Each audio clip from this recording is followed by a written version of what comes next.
송영길 전 민주당 대표가 18일 날 구속이 됐는데 20일에 검찰에서 소환해가지고 수사를 받으라니까 나 못 받겠어 이랬다는 거예요. 네. 그렇죠.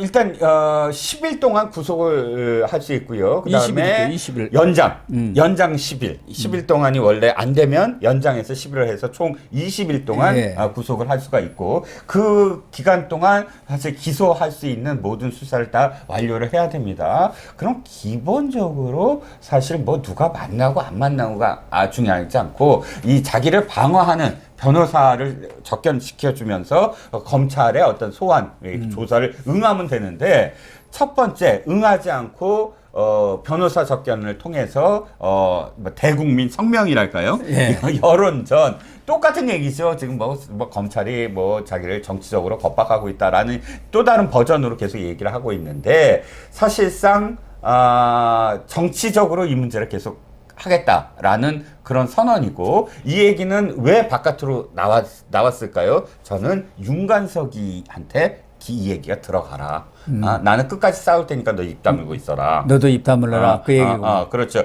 왜냐하면 이겁니다. 지금 부인이 접견을 금지시킨다고 막 난리를 쳤잖아요. 네. 그런데 사실 이 검찰이 왜 막았냐면 원래 그것도 뭐 꼭 허락하는 것도 아니지만 왜 막았냐면 지금 관련자들이 전부 보석으로 나와 있어요.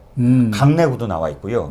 박용수도 나와 있고요. 다 나왔습니까? 예, 벌써 보석으로? 예. 강내구는 지난 11월 달에 11월 15일 날 나왔고 그다음에 박용수는 일주일 전에 나왔어요. 이미 구속이 만기가 거의 다 되니까 재판부에서는 구속 만기로 그냥 나오면 이 사람들은 마음껏 돌아다녀요. 예. 누구든 만날 수 있잖아요. 그러니까 조건을 붙여서 그러니까 사건 관계인들을 절대 만나지 않을 것이며 위치 그러니까 돌아다닐 수 있는 것을 한정할 수 있는 것이 보석이거든요. 그래서 보석으로 둘 다 풀어줬어요. 하지만 연락은 충분히 할 수 있습니다. 그러니까 이 부인이라든지 이런 사람들이 와서 또 와갖고 접견을 한 다음에 아유 이러하고 또 이렇게 연결시킬 수 있는 게 지난번에 대장동 다 그렇게 했잖아요. 예, 그렇죠. 국회의원들이 직접 가갖고 막 정성호가 가서 뭐 설득하고 예. 온갖 그런 증거 인멸과 관련된 일들을 이미 대장동 때 겪었고요. 그랬네요. 예. 그리고 이미 사건 관계자들이 보석으로 나와 있고요. 그러니까 검찰은 아니야 지금 이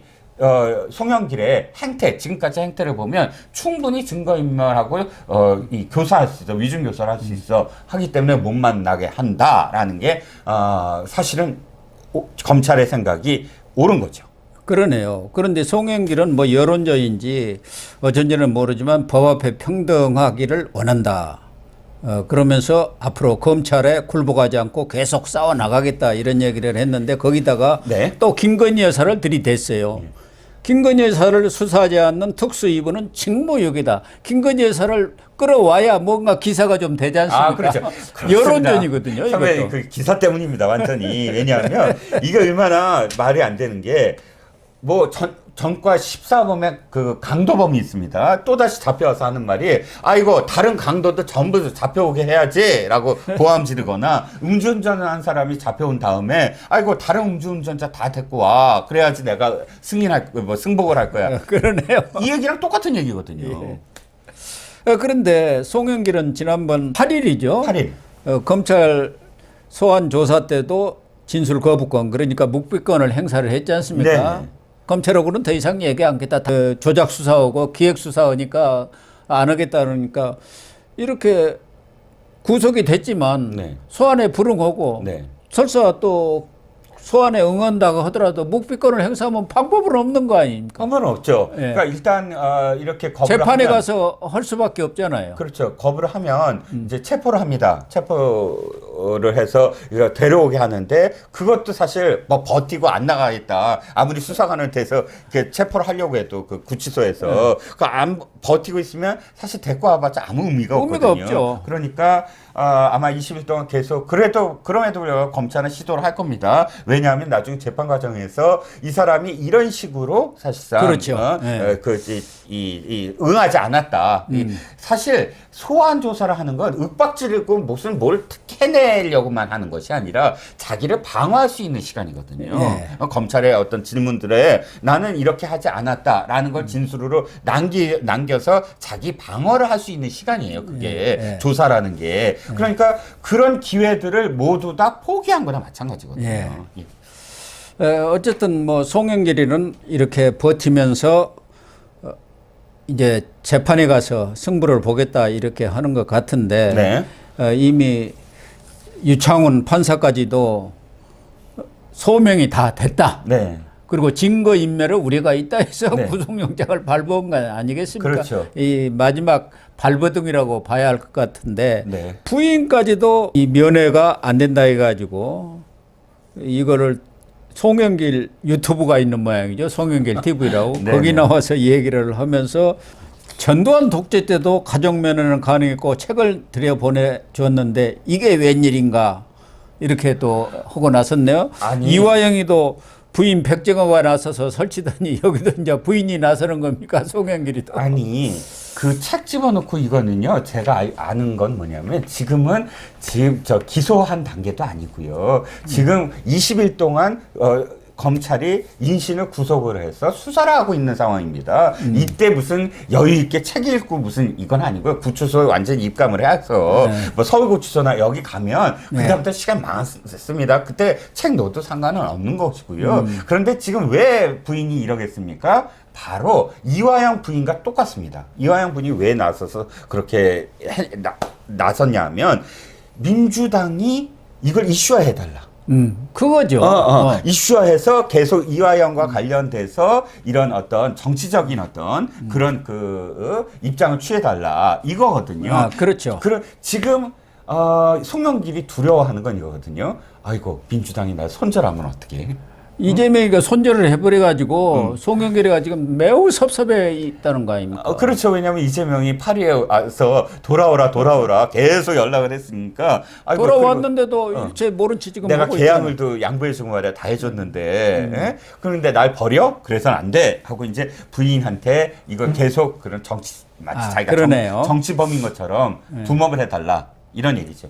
그런데 지금 가장 핵심적인 인물은 윤관세가 아니겠습니까? 이 돈봉투 수사에. 네. 뭐 송영길은 어차피 재판에 가서 저희가 볼 때는 뭐 상당한 중형이 떨어지지 않겠나 하는데 거기에 이제 가장 입을 열어야 할 사람이 윤관석이거든요. 네. 그리고 앞으로 돈봉투 수사도 어쨌든 뭐 19명이든 20명이든 돈봉투를 돌렸으니까 윤관석이가 입을 열어줘야 100만 원씩 돌렸다고는 했는데 누구다? 그것은 답변을 안 하겠다 이 얘기 아닙니까? 그런데 윤관석이한테 정당법에 갖고 최고형인 5년을 구형해 놓은 것은 검찰에서도 압박을 가하는 거 아닙니까? 너 그렇게 되면은 1심이든 2심이든 계속 최고형을 구형해 갖고 당신 못 나오게 할 거야. 정치 생명 끊어볼 거야 하면은 윤관석이도 내가 뭐 나는 그냥 단순한 전달자입니다 하면은 살아나거든요. 그렇죠. 지금 이재명 대장동 재판과 다른 점이 있습니다. 이재명 대장동 재판에서의 가장 이재명이 믿을 구석은 정진상과 김용이거든요. 예. 5년형을 선고를 받았더라도 김용은 단 한 가지도 인정을 안 했어요. 예. 정진상 지금까지 다 버팁니다. 예. 그런데 윤관석은 인정을 했어요. 100만 원일지라도. 지금 뭐가 차이가 있냐면 처음부터 끝까지 부인해서 내가 모든 형을 다 받겠다라고 하는 김용과 정진상과 달리 윤관석이 100만 원이라고 인정한 부분은 뭐냐면 빠져나가겠다. 그러니까 두 가지를 인정했어요. 나는 돈을 그냥 전달한 사람이지 내가 이걸 기획한 사람이 아니다. 왜냐하면 이런 이런 부분에서 기획 전체적으로 이걸 기획해서 한 사람이 형이 제일 많거든요. 그러니까 이 사람은 지금 형을 줄이기 위해서 처음부터 이 시인은 했지만 일부 시인을 한 거죠. 그러면 하나가 무너졌다는 거예요. 이 사람은 형량에 굉장히 관심이 있는 사람이고 그 다음에 일부라도 시인을 한 사람이다. 이건 전체를 시인할 가능성이 있다는 겁니다. 형량과 관련해서. 거기서 추가적으로 지금 나오고 있는 것은 윤관석이 돈봉투를 건넨 뒤 네네. 해당 의원의 반응을 보고한 네네. 그러니까 송 전 대표한테 보고한 증거를 확보했다는 것을 보면은 네네.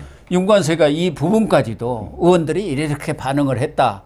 그건 나 송한테 보고했다. 네. 그러면은 송으로서는 빠져나갈 구멍이 없죠. 윤관세가 자꾸 입을 지금 열기 시작하는 거 아닌가 이렇게 보여줘요. 그렇죠. 그 부분은 윤관석의 입이 아니면 진술이 아니면 모르는 거죠. 왜냐면 윤관석이 돈대서는 사람이 반응을 어떻게 반응을 다른 딴 사람이 사람이 알겠습니다. 딴 사람이 윤관석이가 반응을 봤다더라라고 얘기할 수 없는 부분이거든요. 예. 그래서 사실 김영과 전진상과 완전히 공동 운명체인 이재명 세 사람의 공동 운명체와는 다르게 윤관석과 송영길은 공동 운명체가 아니다. 예. 제각기 각자 살아야 되는 사람들이다. 그러므로 죄수의 딜레마가 여기는 적용될 수 있다는 겁니다. 그래서 윤관세가 제일 먼저 또 의원들도 털어놓을 수 있는 게 네. 외통위 소회의실에서 준 10명들. 네네. 그건 이름들도 많이 나오고 나왔잖아요. 있고요. 그리고 이용빈, 윤재가, 김승남, 김남국, 호남은 해야에 네네. 이 발언 속에 들어있는 사람들 그렇죠. 아닙니까? 예, 예. 그리고 이미 임종석, 허종식 두 사람은 압수수색까지 했기 때문에 네네. 앞으로 이 돈봉투 받은 의원들에 대한 수사 이 부분은 1차적으로 이 10명 소회의실에서 돈봉투 돌렸을 때 있었던 사람들부터 하지 않겠나 그렇게 보여지죠? 그렇죠. 구속 이전과 구속 이후가 다릅니다. 그러니까 송영길 구속 이후부터 단독 기사들이 막 쏟아지기 시작해요. 예. 한국일보, 세계일보 연달아서 나옵니다. 한국일보는 바로 당일날 외통위에서 10명을 만났다. 확실하게 만났다라는 것. 그런데 기본적으로 그 안에는 지금 누구죠? 송영길이 있었다. 라는 증언이 뒷받침되고 있거든요. 네. 그 자리에 그게 이제 첫 번째고 그 다음에 말씀하셨듯이 보고를 했다는 게 두 번째고 이렇게 쏟아져 나오는 어떤 분위기 속에서 확실하게 20명까지 연내로 뭐 소환을 하겠다라는 게 검찰의 어떤 입장이고 보면 돈봉투와 관련돼서도 굉장히 계속 새로운 어떤 사실들이 더 드러날 것 같습니다. 그래서 송영길 대표가 검찰 소환에 불응하든 말든 뭐 구속이 된 상태에서 그건 뭐 본인의 방어권의 일환이겠지만 앞으로 돈 봉투를 받은 의원들에 대한 소환 조사가 네. 착착착 진행되면은 그렇죠. 민주당이 아마 평지 풍파 속에 들어가지 않겠나 그런 생각이 듭니다. 그러니까 20개 지역구에서 사실은 그러니까 그 경쟁을 하려고 하는 다른 민주당 후보들에게는 이게 굉장히 복음처럼 들리겠죠. 예, 어쨌든 총선 전국 속에서 이 돈봉투 사건이 또 한 번 경랑에 휩싸일 가능성이 높은 것 같습니다. 네, 시청자 여러분, 오늘 방송은 여기서 마치도록 하겠습니다. 시청해 주셔서 감사합니다.